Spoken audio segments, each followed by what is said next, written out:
look forward to connecting more with you, either in person, since we are in Cape Town, or online. So as Mark mentioned, I come from a background in academia, was at UCT and then at WITS more recently, and then just in September joined the Lancet group. And my background was in psychology and public health, and worked a lot in early childhood development and maternal and child health. I'm also a qualitative researcher and done a lot of work on implementation science. So we'll talk a little bit more about that later, and happy to take any questions. Yeah, so I'll hand over to Hlengiwe to introduce herself, and then we'll kick off with the presentation. Sure. Hi, everyone. Thank you for making time this afternoon. So I'm Hlengiwe. I'm the senior editor for the new journal, and originally from KZN. And that's where I did almost all of my academic training. So by training, I'm a biomedical scientist and an epidemiologist. And before I joined the Lancet, I worked for 10 years as a researcher and academic at UCT in the School of Public Health.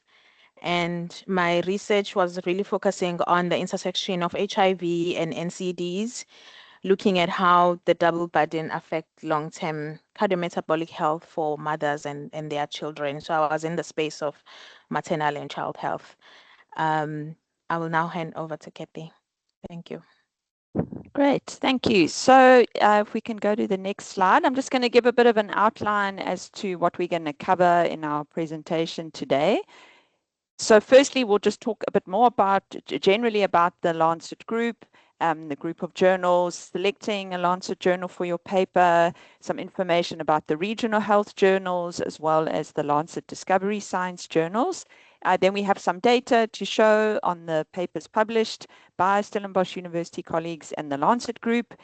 And then I will speak more specifically about our new journal and give you some more information about that. And then we'll hand over to Hlengiwe to talk about how to prepare your paper for submission, and the journey of your paper and what happens post-publication. And then hopefully we will have some time at the end for Q&A. And yeah, we're welcome to put questions in the chat so far, and we can keep track of those, or speak directly to them at the end. And you know, the point of these connections and these presentations, and we've done, you know, many visits to other institutions as well, is to also not just talk, but also listen. And we want to understand what are kind of any main concerns or suggestions for the journal. And as you know, we're very much new on the journey and on a steep learning curve, so we appreciate any feedback you have.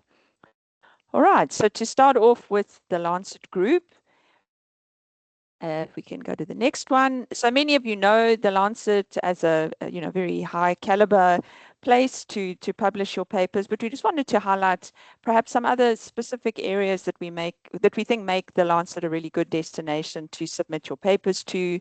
So we aim as much as possible to provide expert guidance and work collaboratively between the editorial teams and authors, and as much as possible provide a personal kind of a sense of personal support and service, and working with authors. And we very much have the support of our international teams in terms of other editors of other Lancet journals, as well as marketing, communications, and that help you support you as authors throughout the full journey of the paper.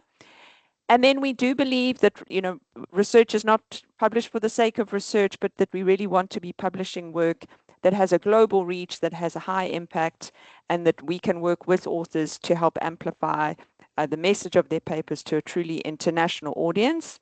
And ultimately, that we want to live up to the Lancet's, you know, motto of the best science for better lives. And so that the work that we are publishing is ultimately leading to improving the lives of people around the world, specifically in certain regions, and to advance health of people worldwide. Next slide.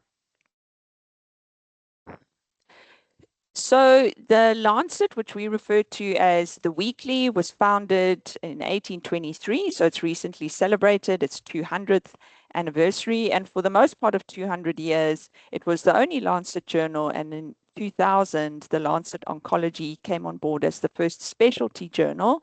There are now 24 journals within the group, and you can see how this has progressed over the years. The next slide. So half of the journals, including ours, which I'll talk a bit more about later, are fully open access, meaning the authors published online and then are able to access their content freely. And we form part of that publication model. And then the other half of the journals are hybrid journals where the authors do have options to make their articles open access as well. Next slide. And one of the really important things within the Lancet Group is around advancing equity, diversity, and inclusion. And this is really, we believe, fundamental across health, medicine, research, and publishing in terms of achieving the World Sustainable Development Agenda and achieving this motto of the best science for better lives. And there's two main initiatives within the Lancet Group that help to advance this agenda. The first is the Gender and Diversity Task Force, and the second is the Group for Racial Equity. And so these are the two main initiatives that help to move this agenda forward. But we consider these threads that run through all the work that we do in terms of how we can promote equity, diversity, inclusion. And you can read some more about that on the website. Next slide.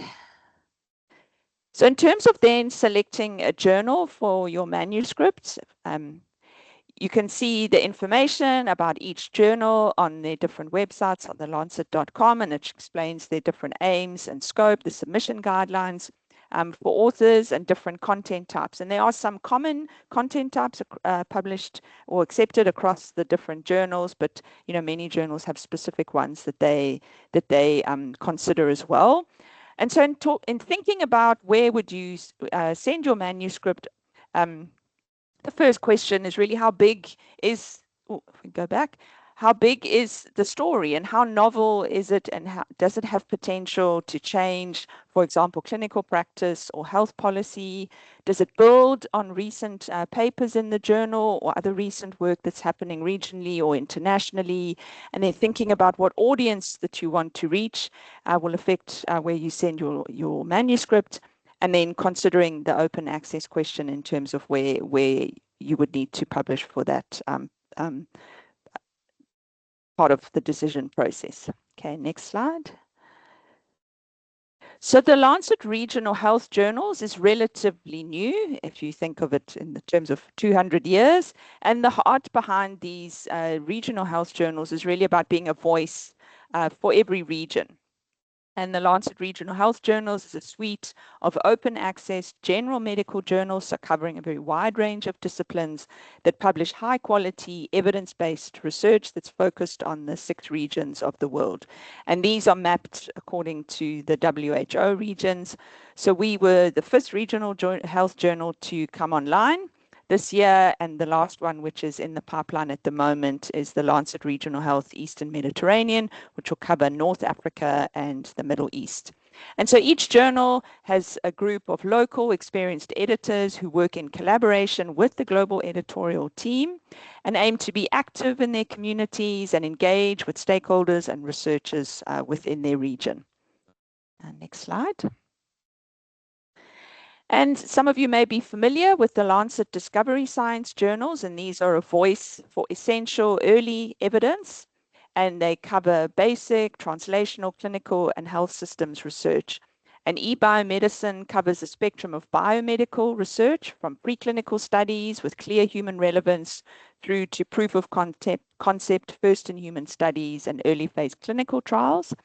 And eClinical Medicine's remit covers clinical research from diagnosis to treatment, prevention to palliation, and from health promotion to health policy and equity. And you can, again, read some more on those two journals online.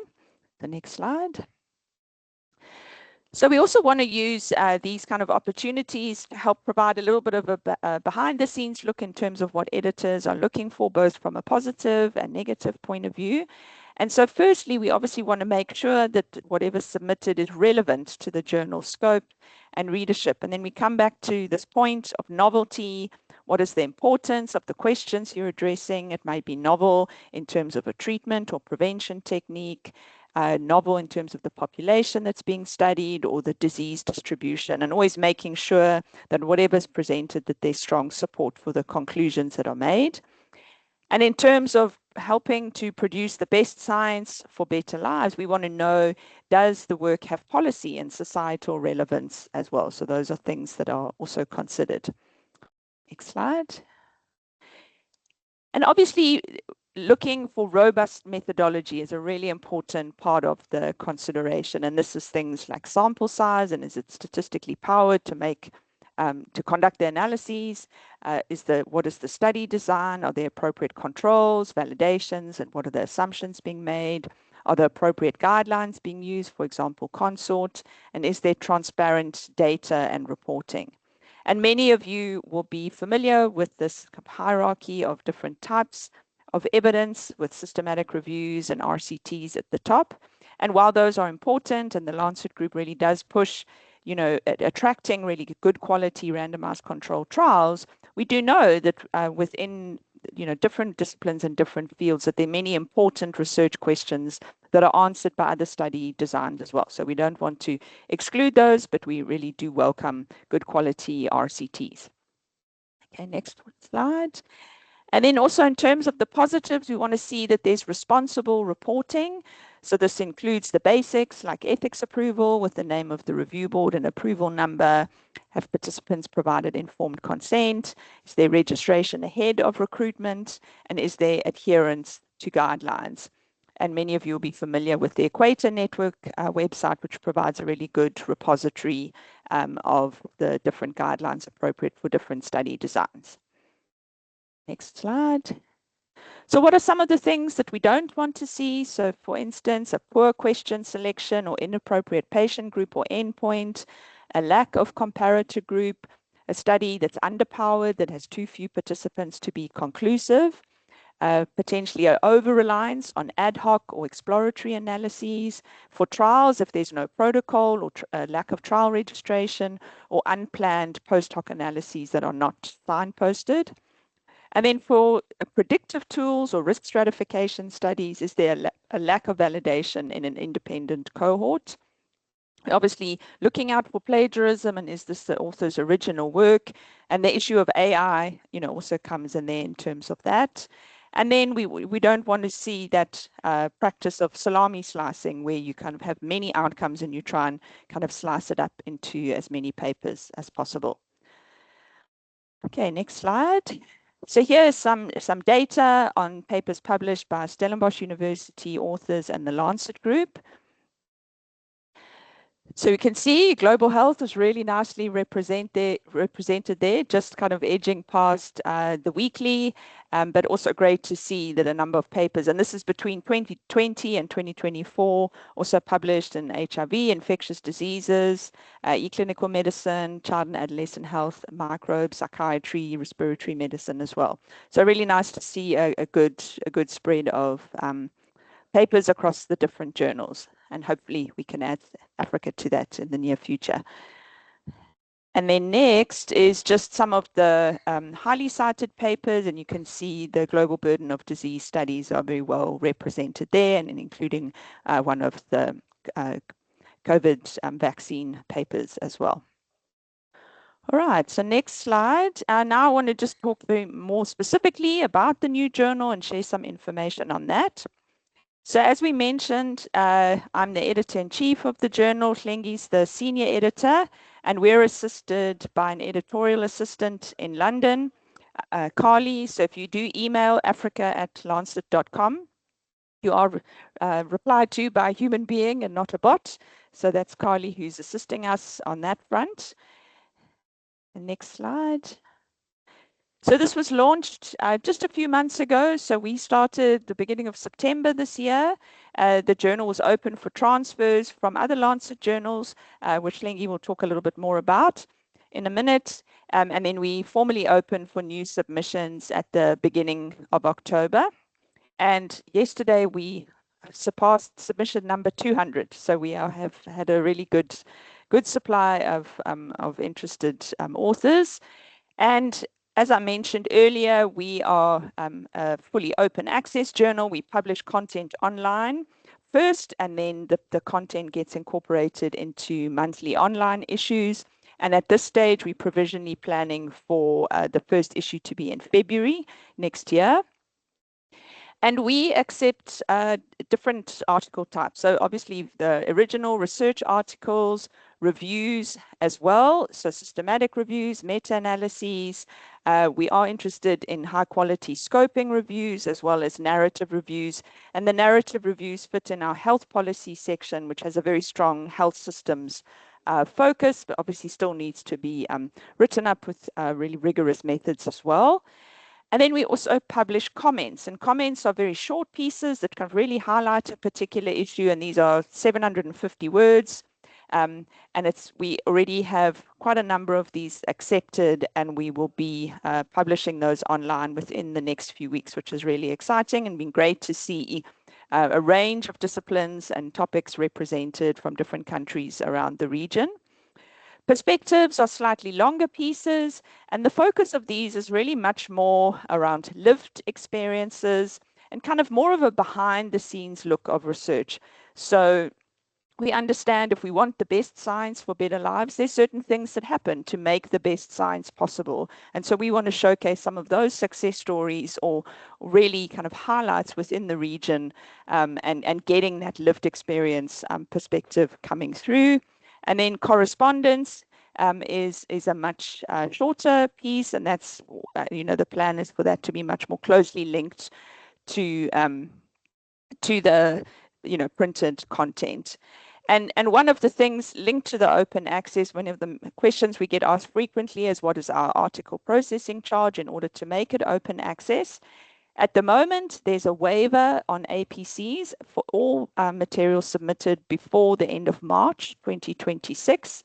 And we do hope that there is potential for that to be extended, but certainly for the first 6 months, anything that's submitted before that date doesn't have to be published before that date, will have a full fee waiver. Thereafter, the article processing charge will be $750, which we know is still a substantial amount of money, but significantly less than many other APCs. And there is a waiver program. So authors who do not have funding to pay for that are able to apply for a full waiver. And we are also investigating the relationship or the agreement that Elsevier, which is our kind of parent publishing company, the agreement that they have with the South African libraries, so I think SANLIC, and whether that is something that we can make sure that we're included in, which allows authors to then publish without paying the APC. So that's one of the things that we have in progress. Next slide. And really, in keeping with being a voice for the region, we really want to be a journal that gives voice to regional researchers and to regionally relevant and impactful topics. And something that we've thought about a lot, discussed a lot, is about the issue around the representation of local authors on papers. And many of you would know that a lot of research is funded from funding from high-income countries, and oftentimes those high-income country authors are the ones that kind of get the prime position on papers as first or senior author. And while we do accept that that is the case, and that is going to be the case for some research, we're really wanting to change that narrative around African and local authors not being well represented on papers. And so we really do want to push that and also, do what we can to help make a change within the field. And, those of you within global health, I'm sure share this sentiment around, moving towards decolonizing global health, and, meaningful representation of local authors is a very important part of that. Each paper we receive is very much evaluated on an individual basis. And yeah, so that's something that we take into consideration with our review of, internal review of papers. And obviously we are early days, but we intend to become an internationally trusted source of clinical and public health knowledge that's dedicated to the African region, and to be a platform for high quality research that helps to advance clinical practice and health policy in the region, and do our part to having the best science for better lives put out there for the region. Next slide. And we try and represent this within our aims and scope, which is on our website. So I won't go through that in detail, but just to point out that we really are welcoming a range of article types, but specifically different content. So, from non-communicable diseases to infectious diseases, HIV, global health, maternal and child health, public health, primary care, child development, nutrition, injuries, all of, so really kind of covering the full spectrum. And we are considering qualitative papers and mixed method studies, so we can come back to that in the discussion later if anyone wants to know a bit more about that. Okay, next slide.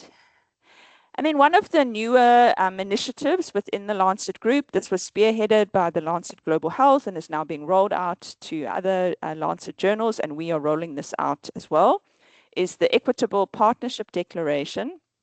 And this is a statement that's published alongside original research papers within the Lancet Group that gives authors an opportunity to describe how their work has engaged with researchers, communities, and the environments in the study locations. And it's part of this broader goal, as I mentioned, to decolonize global health and to hand back control and leadership of research to those who are actually based in the locations of study. And so this is provided by the authors at first revision, so it doesn't need to be submitted when the articles originally submitted. And then they publish this online along with the paper. And it is compulsory if authors choose not to complete the statement. They do have to include a statement to state this in the manuscript. But to date, no one has actually not completed it. So this is something that we're rolling out. Originally, it was intended for more of these kind of global north-south author partnerships. But we actually feel that this is really relevant even within country. So if we think of South Africa and as example, we want authors within South Africa to also be accountable to how have they interacted with communities, how have they considered their impact on the environment where they have conducted their studies. So it is a new initiative for us, and so we're going to interested to see how this unfolds. Next slide. And then lastly, from my side, so many of you will be familiar with kind of editor roles of, say, associate editor, where academics, play a role in the kind of day-to-day functioning of journals in terms of finding peer reviews, handling manuscripts, dealing with authors. So within the Lancet Group, all of that is handled in-house. So Hlengiwe and I are the ones who manage all of that for this journal. But we do recognize that we need input from outside. We need a really good sounding board, and now particularly within the region, and to cover a range of disciplines. And so like all other Lancet Group journals, we have an international advisory board. Ours is probably more best described as a regional advisory board.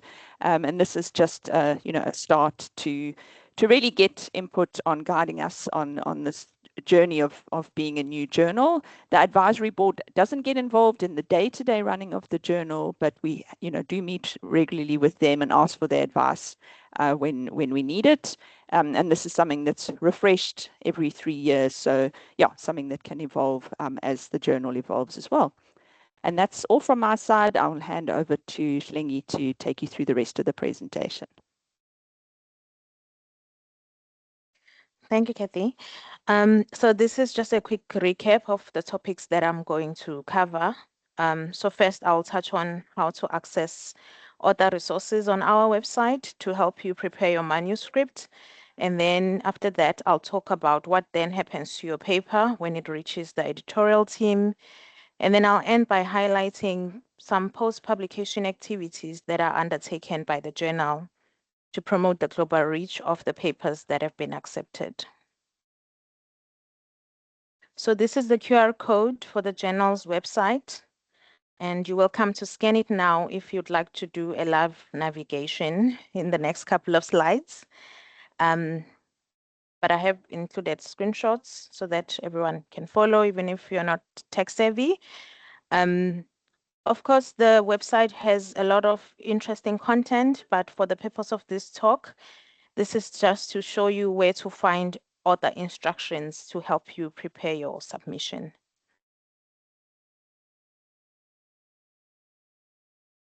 So shown on this slide is the screenshot for the journal's homepage. On this link, we encourage you to register and sign up to get new content directly on your email. You can do this later on in your own time. And then if you scroll further down on this same page, you're going to find this section for authors. In this section, if you click on submission guidelines and scroll a little bit down until guidelines, then you're going to find this download link, which has a PDF document. This PDF has all the information with instructions for authors, and we really encourage those that have never submitted anything to the Lancet, to any of the Lancet journals, to go through these details before beginning working on your submission. But even those that have submitted something to some of the Lancet journals, there may be information on this document that is specific to Regional Health Africa. And there's a unique requirement for Lancet manuscript, which is this section called Research in Context. In this section, it's where the authors have to summarize existing evidence on the topic and related gaps, and also states the added value and implications of their findings. And underneath each subheading, there's more information about what is expected. We have seen quite a few cases where authors submit their manuscript to the journal without this section. And in that case, the submission is incomplete, and so we send it back to the author. So it's really important that you have this section when you are submitting your manuscript. So please don't skip it. And then next, I'm going to give you some insight into what then happens to your paper once you have submitted it through our website. So the Lancet is an editorially independent family of journals.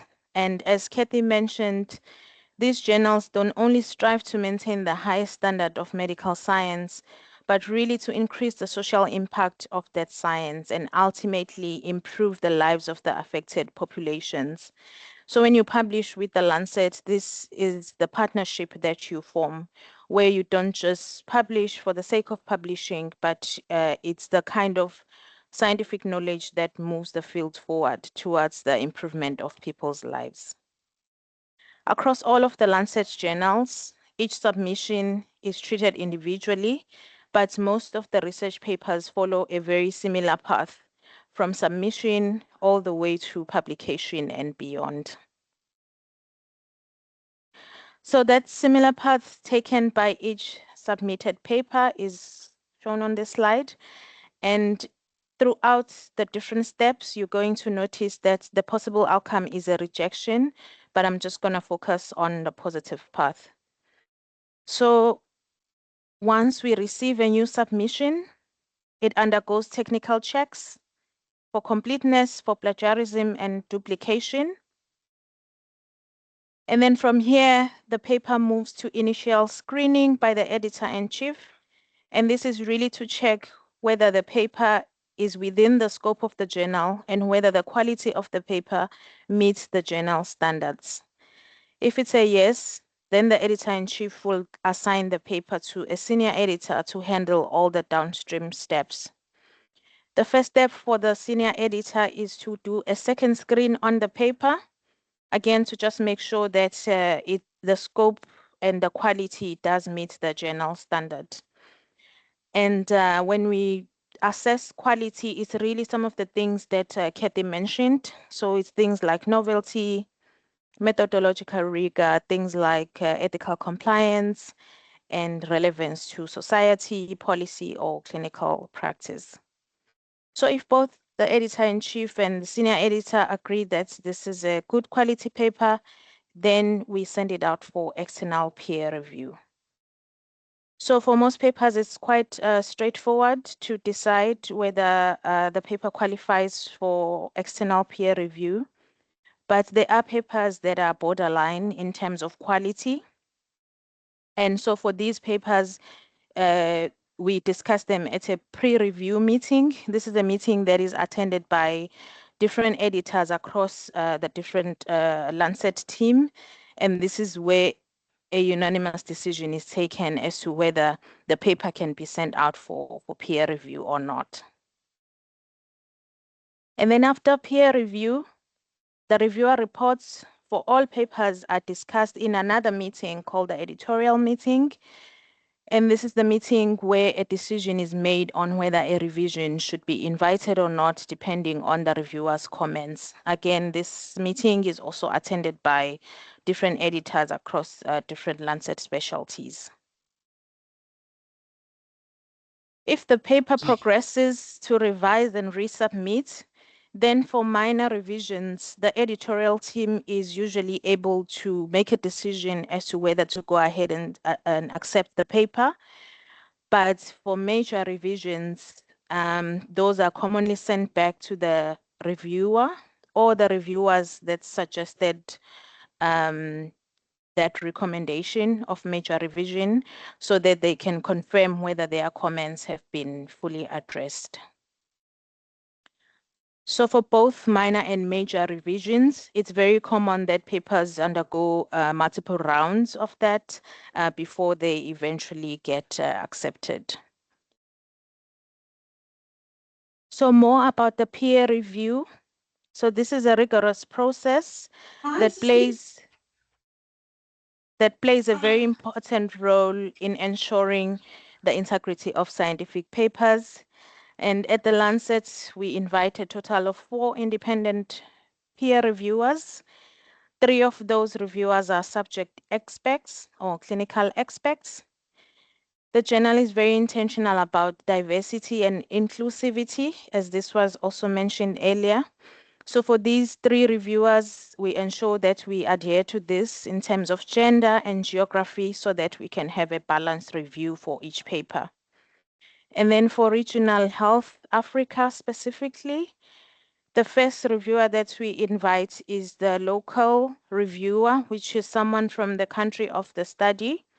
And then the second one would be a regional reviewer, which would be from any other sub-Saharan African country. And then the third reviewer should be a global reviewer from any other country outside the region. And the reason we still need a global reviewer is so that our work that we publish is still of interest we can make sure that it's still of interest in the global community, even though the journal is focusing on issues of the region. And then the fourth reviewer is a statistical expert that critiques the methods that have been used in the analysis. And then depending on the study design, sometimes we invite modelers, data scientists, economists, or people with lived experiences. And usually before we invite the stats reviewer, we have to wait to get maybe a couple of reports from the clinical experts or subject experts. And if the reports are looking positive, then we go ahead and invite the stats reviewer. And we are looking for more stats reviewers. So if anyone is keen on being on our pool, you're welcome to reach out to us. We have our details at the end of the presentation. And then, as we mentioned, that we've been academics ourselves, and this is usually the case for different editors across different Lancet specialties. We really understand how much time and effort it takes to do the research, to do the analysis, and write up the manuscript. So really our aim as editors across the Lancet team is to ensure that your experience as an author in the way that we are handling your paper is as seamless as possible, because at the end of the day, we have the same goal as you, which is to get your paper published. So as much as the Lancet rejects a lot of papers, those are usually not always outright rejections, but they often come with an offer for an internal transfer within the Lancet family or an external transfer to other Elsevier journals. And then shown on this slide are the different stages in the journey of your paper in which a offer of transfer can be offered, which could be early on at the screening phase, before peer review, or much later in the process after peer review. So as a result, no matter which Lancet journal you choose to submit to, we do have several pathways to publication. And throughout the journey of your paper, in each pathway, the editorial team does their best to give you the best possible support. So shown on this slide are the different possibilities for internal transfers within the Lancet family, from the parent Lancet journal to different specialties, and in between the different specialties to regional health titles and discovery science titles, and to external options in other Elsevier journals. And an example here could be maybe a paper that is looking at long-acting injectable PrEP for HIV prevention. So let's say you submit this paper to Lancet Global Health, and then Lancet Global Health reviews it. If they feel like it is a good paper, but maybe not a very good fit for them, then they will initiate a discussion with other editors from other relevant journals like the Lancet Infectious Disease, Lancet HIV, Lancet Public Health, and Regional Health Africa. And if any of the editors from those other specialties are interested, then an offer for a transfer to that other journal will be sent out to the author for approval. So we know that there is this notion that it's really hard to publish with the Lancet, which is true, but we hope that from this picture, you have some appreciation of how much the journal really tries to have your work published within the Lancet family, or at least in any other Elsevier journals. And then after the paper has been accepted, then it gets passed on to a team of assistant editors. This team works with the corresponding author to ensure that the message is as clear as possible in the paper so that it can have the impact that it deserves. And thereafter, the paper gets sent to the production team for formatting into this classic Lancet style, which I'm sure most of you are familiar with. And then the journal invests a lot of resources in post-publication activities to amplify the social impact and global reach of the new findings. And there's a whole team that is focusing on marketing and communication, and they are the ones that undertake these post-publication activities. So we think most of you would agree that the Lancet is a long-standing trusted source of clinical, public health, and global health knowledge, and it ranks #1 by impact factor. And this really speaks to the possible citations, possible impacts, and visibility of your work if you publish with us. And then if your paper is published, then the global platforms in which it will be made available include Lancet.com and the Elsevier Science Direct, which are the world's leading platforms for peer review, medical research with millions of visits and downloads per year. There's also millions of subscribers to email alerts, which would ensure a wide reach for your paper. The Lancet Journal also has millions of followers on social media channels, and the content posted often include direct links to the full version of that content. And again, this is to promote wider dissemination. The Lancet content also has regular coverage in influential global media outlets like the BBC, CNN, and The Guardian, just to mention a few. And then last but not least, your work could also be potentially promoted through podcasts and webinars, which have thousands of listeners and viewers.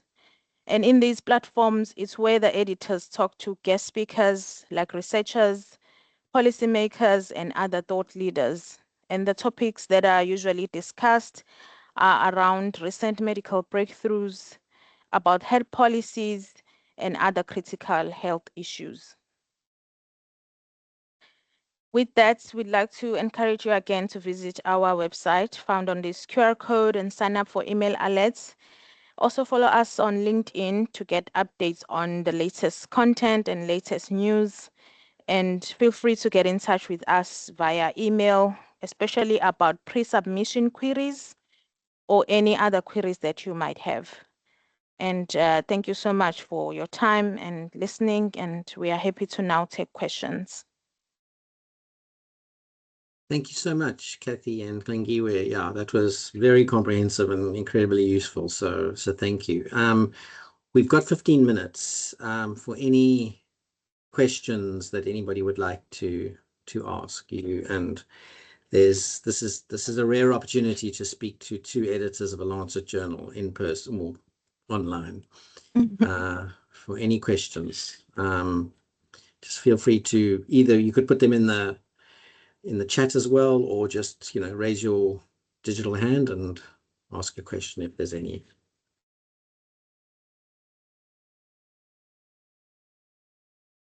Mark, maybe oh, sorry, yeah. You go. So I was going to ask you something. Maybe I missed it. I hope I didn't miss it. But will you be doing Lancet series down the line? Is that, for example, yes. And commissions and other kinds of special things that Lancet does? Yeah. Absolutely. Yeah. And I mean, part of our advice has been to kind of get things launched and once things are a little bit more established, look into series and commissions. But we've certainly kind of started some discussions where people have reached out with ideas. So that's certainly something that we are keen to do. So if anyone does have any ideas to, and obviously those things are planned, very far in advance and do take a while. So even if it's something that may only happen, in the future, we're very happy to engage around discussions on that as well. Great, thank you. And so you're going to say, Kathy? Yeah, I was just going to preempt one of the questions we've got at a lot of the South African institutions is, will we be on the Department of Higher Education and Training journal list? We know a lot of researchers are either kind of under pressure to publish in those journals from the universities, or the authors themselves actually get quite a substantial portion of that subsidy. So it is something that we are looking into. We've kind of got all the forms that need to be filled in and the process that needs to be followed. And similar to an impact factor, you have to develop your track record to kind of be judged as to whether you can be included on that or to get your impact factor. But it is certainly something on our radar. We know, South Africa is going to be a really strong source of content for the journal, and we know this is an important consideration for South African authors. So, yeah, but these processes do take time and are not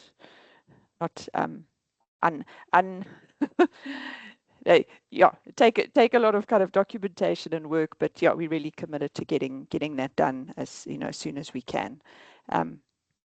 Yeah. Thanks, Kathy. My 2 cents in that regard are that please don't not send papers to the Lancet Journal because of a Department of Education non-subsidy. In the long run, it'll be way better for your career in the Lancet. Don't like postpone that opportunity because of a DOE subsidy. But that's my 2 cents worth. And I see there's a comment about the podcasts, and yeah, that's also something we're going to launch next year. A lot of other journals have already done it, and there is, there's different ways of doing that. Some journals specifically focus on talking about published content or what's coming out in a particular issue, which is certainly something that we are looking at. But we also see this as a really interesting opportunity to, again, explore some of the behind the scenes things. What are some of the topical issues that, we think need to be covered or that you're unique to the region, and have discussions that are much better had in that format than in a paper. So again, if you have ideas or suggestions, please also get in touch about that. And that's something, again, we also planning in advance and preparing for. So very happy to take ideas and suggestions. Thanks, Kathy. That sounds exciting. Any other questions, anybody? I think the two of you did such a good job. It was pretty comprehensive, I have to say. Ian, yeah, Ian's got a Cooper. Ian's got a Cooper. Ian Cooper's got a question. Hi, Kathy and Hlengiwe. Thanks for a great presentation. You said you'd come back to the issue of qualitative research yes. in the discussion, so maybe to do that. And while you're talking about that, I mean, one of the things that's not covered in specialty areas across the Lancet is health professions education. Was the Lancet Commission in 2010, which was a big feature for anyone involved in health professions education. But is that going to be a focus going forwards, included in the regional journal? Thanks. Great. Thanks, Ian. Nice to you're one of the names I recognize on the list, so thanks very much for joining. So asking about the qualitative papers. So as many of you would know, that the Lancet doesn't have a history of publishing a lot of qualitative research.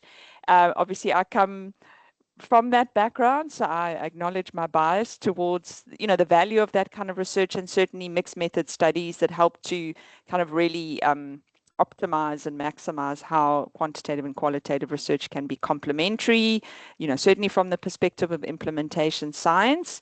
And there are some of the journals that have been more open to this and are helping us to kind of find our feet in terms of how we chart the path on this, particularly global health and psychiatry. But we do also recognize that, if we open up to all qualitative studies, that we may get completely overwhelmed by submissions. So for us, the bar is pretty high. What we are considering, and we have, some papers in review already, are around mixed method studies. So where a qualitative component is combined with, say, a review or with some kind of implementation process. And what we would encourage is, if you think that your paper might be suitable, or you interested to find out before you go through the whole process of submission, is to get in touch with me, and given my background, I can advise on that. And I think importantly, we don't want to apply the kind of quantitative paradigm of saying, well, this is not generalizable, or the sample's very small, because the samples are small for a reason in qualitative research. So we don't want to devalue the paradigm of qualitative research. But I guess at this stage, what we are able to more easily prioritize is kind of larger scale studies, so where the qualitative research is part of a bigger program of work, and particularly wanting the qualitative papers that we do put through to have a really good theoretical or kind of conceptual underpinning, that it isn't just purely descriptive, and that the analysis is done really rigorously. I mean, we see a lot of papers where it's, the term thematic analysis gets thrown around really easily without explaining what kind of thematic analysis and what informed your choices, or, quoting really outdated references that don't reflect the changes and the evolution of analysis over the last 20 years. So those are some of the things that we are looking for, but still kind of figuring out where that bar is, but certainly open to just pre-submission inquiries about that. And then in terms of health professions education, I think that hasn't, there's so many issues that whenever we do presentations, kind of new topics come up that are under prioritized, or kind of undervalued, or don't get enough airtime. So that is something that I think would be part of the picture. Perhaps not so much a very educational focus, but what is that then relevance for clinical practice, or clinical settings, or health systems, health policy. So making those connections. And I guess following on from Mark's comment is that if there is something, kind of really specific around that helps to build up and say, well, what has happened since that commission, and what is particularly relevant in Africa, and in terms of training and education, and obviously all of those things feed into clinical settings, health systems. Sure. We'd happy to discuss that further. And sometimes the comments are a good way to kind of bring it to people's attention, and maybe kind of a precursor to something, a longer piece. We do also, we are able to commission reviews. So if there is a particular gap, especially for the region, not always specifically for one country, But yeah, open to those kind of discussions as well for kind of longer form pieces. But yeah, and I think once the comments come out, people will be able to see the kinds of things we're looking for, at least kind of how things are framed and formatted, and maybe spark some ideas of how to kind of bring something to the forefront. Great, thanks. Cool. Thanks, Ian. Thanks, Ian, for the question. We've got 5 minutes left. Any other questions? Just to add, so another popular question is around APCs for the journal. And we just want to say that we do have a 6 months waiver that is currently open. It's going to end at the end of March. So for anything that is submitted before then, just submission, not published, but as long as it's submitted before end of March, then there's a waiver. And then beyond that, the APCs are going to be $750, which we know is still a lot of money in rands, but substantially low compared to other Lancet specialty APCs. And significantly cheaper than the $12,000 per paper in Nature, just to add that. Whoa.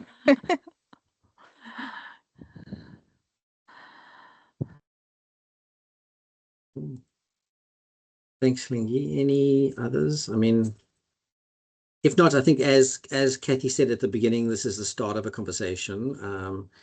And I know that there'll be you're going to get lots and lots of submissions from our department, our faculty, and, so yeah, really great. This has finally come online. I'm very excited about it. And yeah, and thank you so much for your time, Cathy, Hlengiwe, and all the people that attended. Thanks so much. And yeah, this conversation will continue definitely next year and for the rest of this year. Great. Cool. Thanks very much. Thanks, everybody. Great, Thank thank you. you. Bye. Bye-bye. Thanks so much. Bye. Bye.